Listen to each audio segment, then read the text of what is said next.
தொடர்கின்றன. சேலத்தில் super speciality மருத்துவமனை செயல்படாமல் இருப்பதை கண்டித்து நடந்த ஆர்ப்பாட்டத்தில் போலீசாருக்கும் போராட்டக்காரர்களுக்கும் இடையே மோதல் நடந்தது.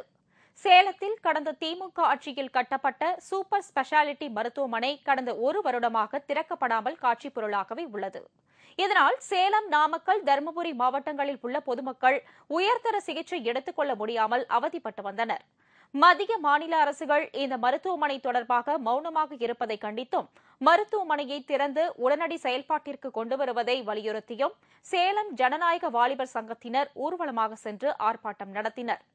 பள்ளப்பட்டி காவல்துறையினர் அவர்களை ஊர்வலமாக செல்ல விடாமல் தடுத்ததால் அவர்கள் சாலை மறியலில் ஈடுபட்டனர். போலீசார் தடியடி நடத்தி அவர்களை கலைத்ததால் மோதல் ஏற்பட்டது.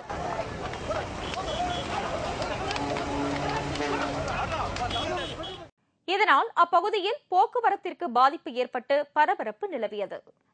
நெல்லையில் நடைபெற்ற மதிமுக மாநாட்டில் கூடங்குளம் அணுமின் நிலையத்தை மூட வேண்டும் என்று தீர்மானம் நிறைவேற்றப்பட்டது. நெல்லையில் அறிஞர் அண்ணா பிறந்த நாளை முன்னிட்டு மதிமுக சார்பில் பிரம்மாண்ட மாநாடு நடந்தது. இதில் கலந்து கொண்ட வைகோ, நாஞ்சில் சம்பத் மற்றும் முன்னணியினர் பேசினர். மாநாட்டில் ராஜீவ்காந்தி கொலை வழக்கில் மரண தண்டனை விதிக்கப்பட்டிருந்த 3 பேரின் தண்டனையை ரத்து செய்ய மத்திய அரசு முன் வராவிட்டால் மாநில அரசு தனது அதிகாரத்தை பயன்படுத்தி அவர்களை காப்பாற்ற முன்வர வேண்டும் என்று தீர்மானம் நிறைவேற்றப்பட்டது. பாதுகாப்பற்ற தன்மையோடு இருப்பதுடன் மீனவர்களின் வாழ்வாதாரத்தை பாதிக்கும் என்பதால் கூடங்குளம் அணுமின் நிலையத்தை மூட வேண்டும் என்று மாநாட்டில் வலியுறுத்தப்பட்டது. தேமுதிக நிறுவன தலைவர் கேப்டன் விஜயகாந்த் பிறந்த நாளை முன்னிட்டு மாநிலம் முழுவதும் பல்வேறு நலத்திட்ட உதவிகளை தேமுதிகவினர் வழங்கி வருகின்றனர். மதுரையில் முதியோர்களுக்கும் பள்ளி மாணவ மாணவிகளுக்கும் அன்னதானம் வழங்கப்பட்டது. மதுரை மாநகர மாவட்ட செயலாளர் அரவிந்தன் தலைமையில் கழக பொருளாளரும் மத்திய தொகுதி சட்டமன்ற உறுப்பினருமான சுந்தரராஜன் முன்னிலையில் அன்னதானம் வழங்கப்பட்டது. நிகழ்ச்சியில் ஏராளமான தேமுதிகவினர் மற்றும் பொதுமக்கள் கலந்து கொண்டனர். இதேபோல் செங்கல்பட்டில் பொதுமக்களின் பயன்பாட்டிற்காக சுமார் 3.5 லட்சம் ரூபாய் செலவில் அமைக்கப்பட்ட பேருந்து நிழற்குடையை செங்கல்பட்டு சட்டமன்ற உறுப்பினர் அனகை முருகேசன் திறந்து வைத்தார். முன்னாள் அமைச்சர் KN நேரு மற்றும் அவரது சகோதரர் வீட்டில் லஞ்ச ஒழிப்பு போலீசார் சோதனை நடத்தினர். முன்னாள் அமைச்சர் KN நேருவும் அவரது சகோதரர் ராமானுஜமும் நில மோசடி புகாரில் கைது செய்யப்பட்டு சிறையில் அடைக்கப்பட்டுள்ளார்கள். இந்நிலையில் நேருவின் வீடு மற்றும் அலுவலகங்கள் உட்பட 13 இடங்களில் லஞ்ச ஒழிப்பு போலீசார் இன்று சோதனை நடத்தினர். இதனைத் தொடர்ந்து கோவையில் வசித்து வரும் நேருவின் மற்றொரு சகோதரர் வீட்டிலும் லஞ்ச ஒழிப்பு போலீசார் அதிரடி சோதனை நடத்தினர். இந்த சோதனையில் பல்வேறு முக்கிய ஆவணங்கள் கைப்பற்றப்பட்டதாக லஞ்ச ஒழிப்பு போலீசார் தெரிவித்தனர். குன்னூர் வெலிங்டன் ராணுவ முகாம் அருகில் ராணுவ வீரர் ஒருவர் முதுகில் 40 கிலோ எடை உள்ள மின்விசிறியை சுமந்து கொண்டு பாராசூட்டில் பறந்து சாதனை படைத்துள்ளார். குன்னூர் அருகே உள்ள வெலிங்டனில் ராணுவ முகாம் உள்ளது. இங்கு ராணுவ பயிற்சி பெற இந்தியாவின் பல மாநிலங்களில் இருந்தும் ராணுவ வீரர்கள் வருகின்றனர். இளைஞர்கள் ராணுவத்தில் சேருவதை ஊக்கப்படுத்தும் விதத்தில் ராணுவ வீரர் சங்கர் குன்னூர் ஜிம்கானா மைதானத்தில் இருந்து பாராசூட்டில் 40 கிலோ எடை உள்ள மின்விசிறியை முதுகில் சுமந்தபடி பறந்தார். பின்னர் ராணுவ முகாமில் உள்ள தங்கராஜ் மைதானத்தில் தரையிறங்கி சாதனை படைத்தார். இந்த ப்ரோக்ராம் வந்துட்டு சின்ன சின்ன பசங்களுக்கு மோட்டிவேட் பண்ணதுக்கோஸ்கர இந்த ப்ரோக்ராம் வச்சாச்சு. வந்துட்டு இது மேலே ஃப்ளைங் பண்ணது ரொம்ப ஹாப்பி, ரொம்ப குஷியாக இருக்குது. பாராசூட்டில் வானில் பறந்த இந்த அதிசய நிகழ்ச்சியை மாணவ மாணவிகளும் சுற்றுலா பயணிகளும் கண்டு ஆச்சரியம் அடைந்தனர். இலங்கைக்கு கடல் மார்க்கமாக மின்சாரம் வழங்க தனுஷ்கோடியில் ஆய்வுப் பணியை மத்திய அரசு தொடங்கியிருப்பதற்கு மீனவ அமைப்புகள் கடும் எதிர்ப்பு தெரிவித்துள்ளன. இலங்கைக்கு மின்சாரம் கொடுக்க மத்திய அரசு முடிவு செய்து 500 கோடி ரூபாய் ஒதுக்கியது. கடல் வழியாக மின்சாரம் கொண்டு செல்ல முதல் கட்ட ஆய்வுப் பணிகள் முடிவடைந்துள்ளன. இறுதிக்கட்ட மின்பாதைக்கான ஆய்வுப் பணி தனுஷ்கோடியில் தொடங்கப்பட்டுள்ளது. கடந்த 30 ஆண்டுகளாக மின்சாரத்திற்காக மீனவ கிராமங்கள் போராடி வருகின்றன.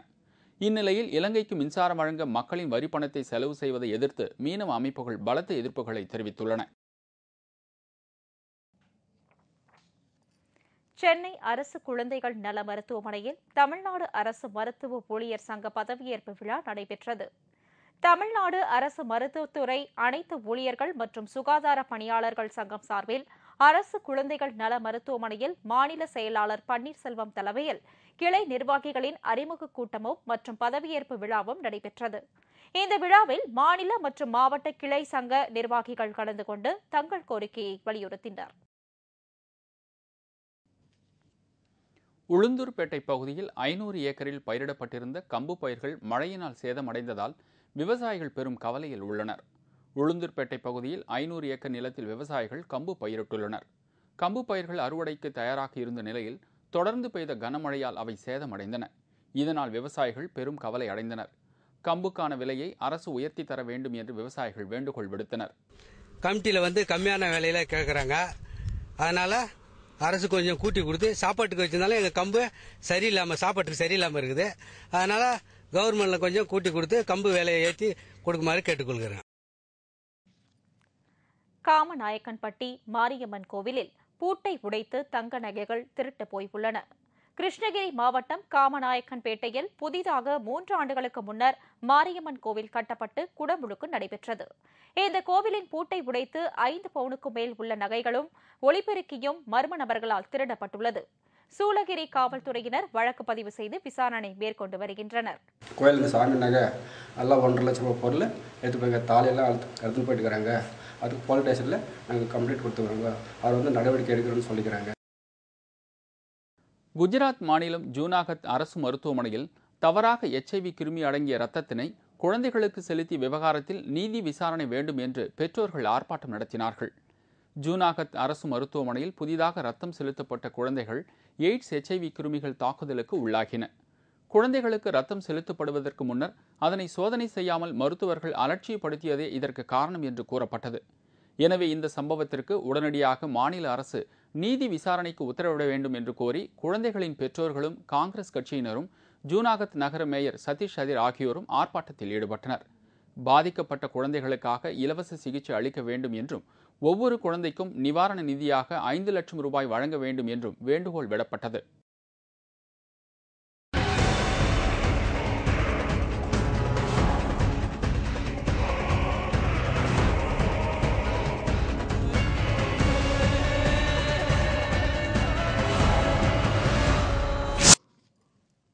ஆச்சரியம், ஆனால் உண்மை.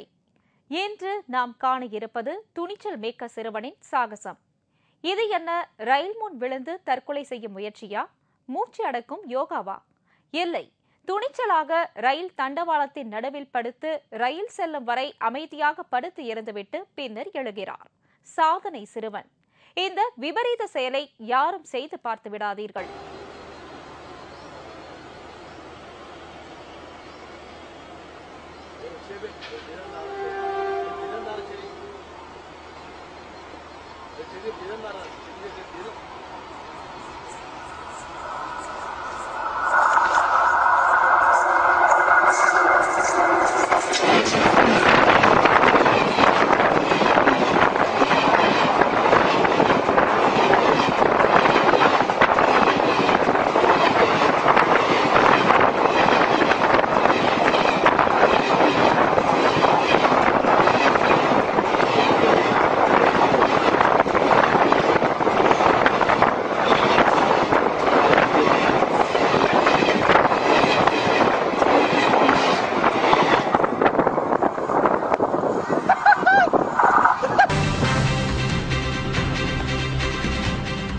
ஒரு கிரகத்திற்கு 2 சூரியன், விண்ணில் ஓர் அதிசயம்.